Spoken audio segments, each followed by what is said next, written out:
It looks like rodent season is back upon us.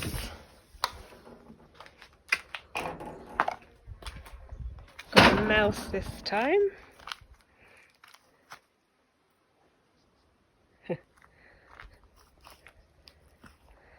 I'm just off to release it somewhere a little bit more suitable.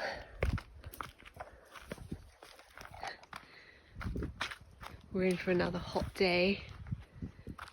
You can always sort of tell a hot day is coming when the kangaroos and wallabies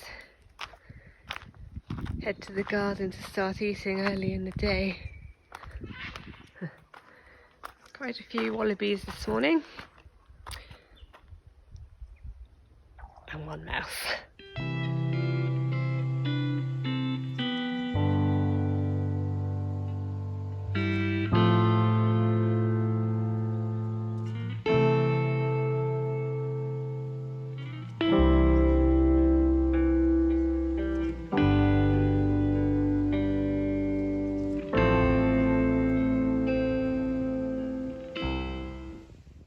The system works. We have a feisty one. We have a feisty one today. Not sure I'm looking forward to letting this one out of the cage. It really doesn't want to be in there.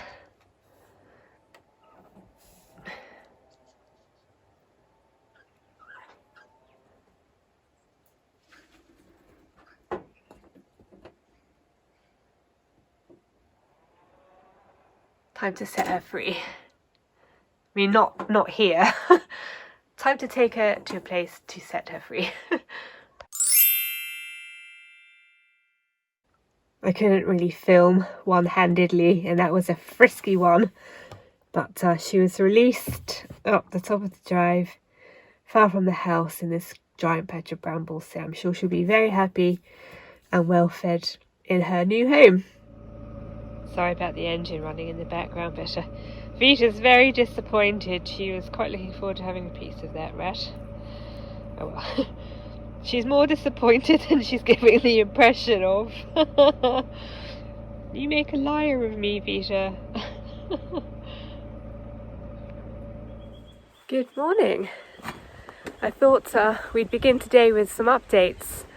Nothing too exciting, but firstly the drive. I won't show you that, but you can use your imaginations as what a pile of gravel on a drive looks like.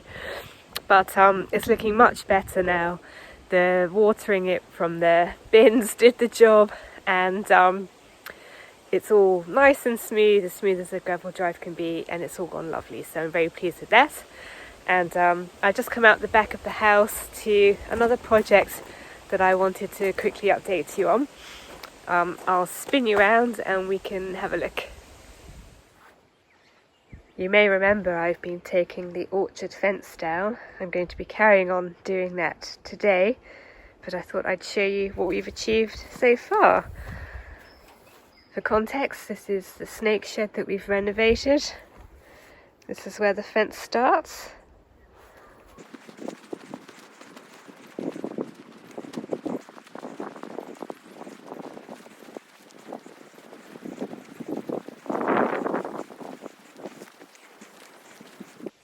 And this is where I've got up to. I have this section and the little bit that returns back towards the snake shed, which is there. Not too bad, considering that I've only been doing this for about a week or so, in earnest. And it's not actually that easy. We obviously still have the posts and the metal stakes to take out. And we do in fact have a number of the trees inside the orchard to take out.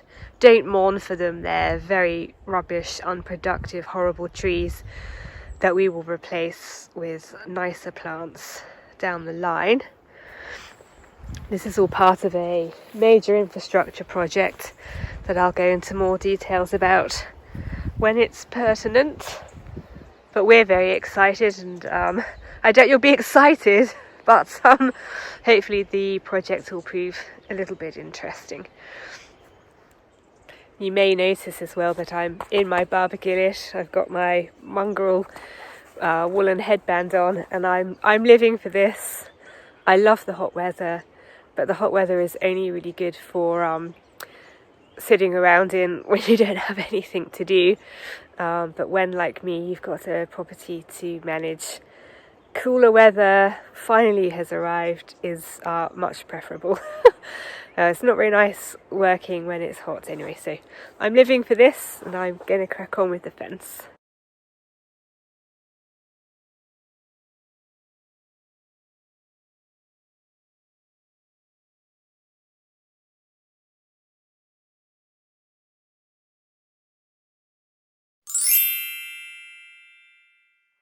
I'm pretty excited today because today could be the last day this autumn that I have to mow the house lawns.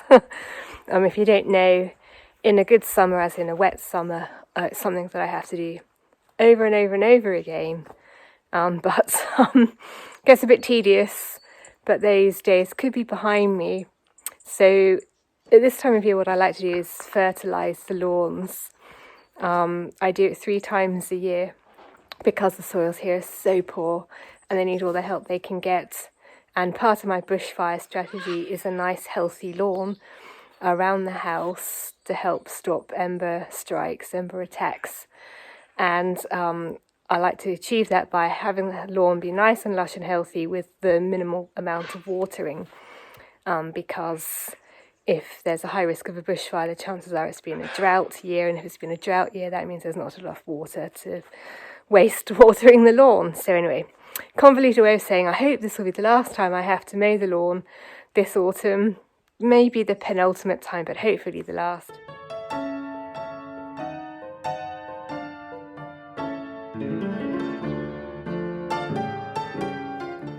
Look at this lovely butterfly. I disturbed it when I was mowing the lawn, not like I didn't mow over it, but it got pushed out of this fig tree. You can see its beautiful colour under the wings. Don't quote me on this, but I think this is the butterfly that caterpillar on the lemon tree turns into.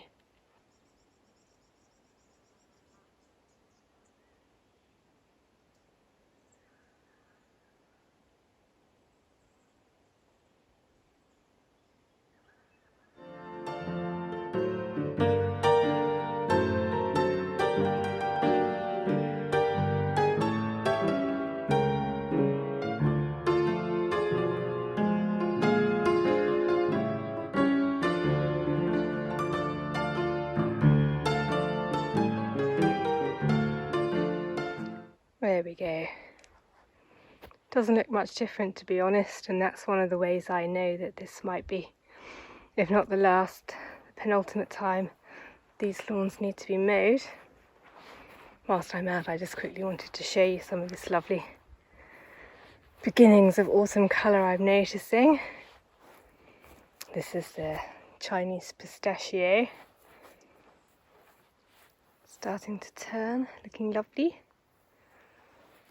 The leaves on the red bark dogwood starting to turn. Can never remember what this plant's called. If I can, I'll add it, but whatever it is. It's looking beautiful.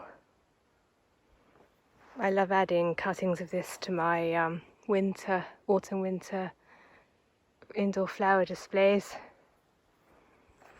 The oak will start turning the claret ash, which is over there, and the liquid amber already have. So yeah, we're definitely into autumn vibes now, which I love. But the last thing to happen in this bed here is this plant's going to burst into lovely display of yellow flowers, just waiting to spring open. Anyway, just going to finish up the lawns, then I'm going to do the fertilising, so something to look forward to. Well, that's the lawns all done, all trimmed, all mowed, all fertilised, ready to go into winter. Anyway, so now I'm at our pile of rubble, which is by our house water tank. This is the tank that collects the water from the roof of the house. And we have piles of bricks and other bits of masonry and stones that I've collected from around the property over the years. And what I thought I'd do, as you may know, we are in the process of removing the fence around the orchard, and we'll also be removing all the fence posts. But what that leaves is post holes, and I want to fill them in so they're less of a trip hazard and less of a hazard for the mower. But obviously they're quite deep, and I thought that might be expensive if I bought soil in. So what I thought I'd do is see if I can use some of these smaller stones from my pile of stones, and then, and this is all a bit experimental, we recently, well not that recently I suppose, a year or so ago had worked on our septic tank, which is here. It wasn't draining properly because it was never plumbed in properly. Not by us, by whoever put it in. So I had a great big trench dug across the orchard and with an outlet pipe further down in case of an emergency. Hopefully that'll never be used. But when the soil was put back, it's mounded, and it's only very, very gentle, but it's enough of a barrier, which means the ride-on mower can't really get past it in places. There's a little shallow bit here, but it doesn't like this bit, and it really hates that bit. So I've been waiting for it to rain so the soil's not so much set like concrete like it does in the hot weather. So what I thought I'd do is, let's go and have a look. We've got one post hole where Will was trying out the device that lifts the posts. So what I thought I'd try and do is pack some stones in the post hole and then manually try and skim the top off this little mound, so that I'm, number one, generating soil for free to fill the post holes, and number two, making this small level for when we come to mow next. So let's see how this goes. By the way, just whilst I'm here, I know this will be very difficult for you to see, and I'm sorry about that, but dangling from this piece of grass is a cobweb, which I can just about make out because of the dew, and you might catch a little bit of. You can sort of see it there. And you'll notice there's a leaf suspended in it. And for ages I just assumed that was where a leaf had been blown up in the wind and got caught in the cobweb. But I'm sorry, it might not want to focus. There you go. What it actually is the home of a spider. So I don't know how the spider gets the leaf. I suppose it collects it, and then it attaches it to the centre of its web, and it sort of curls it over, and then it lives inside it. And these are all over the garden, strung between plants normally in the formal garden, in the ornamental garden. Anyway, so if you ever notice these in the backgrounds of my films, these aren't random floating leaves, they're spider homes. Not that I suspect you're interested in looking at a hole that's now not a hole, but anyway, that worked pretty well.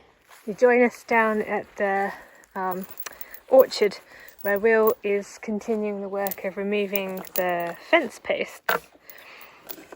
We're using this contraption here. I'm calling it a stump lifter. I don't know what it's officially called. Do you know?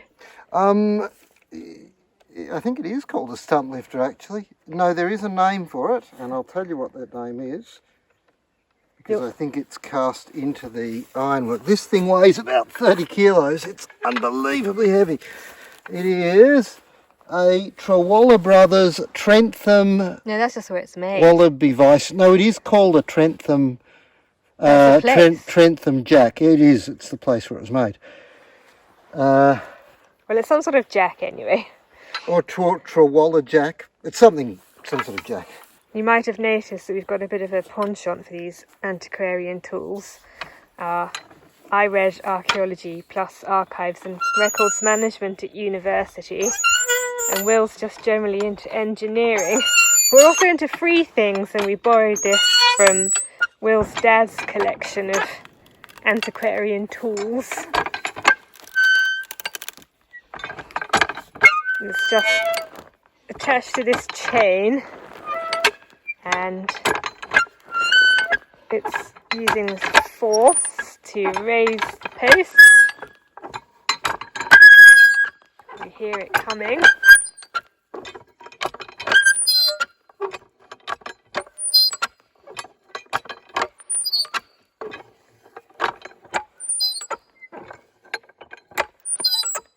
This is the mechanism. Sort of ratcheting it up.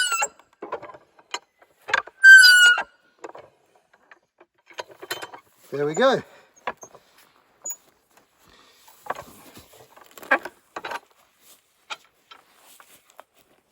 You can see how quick that was.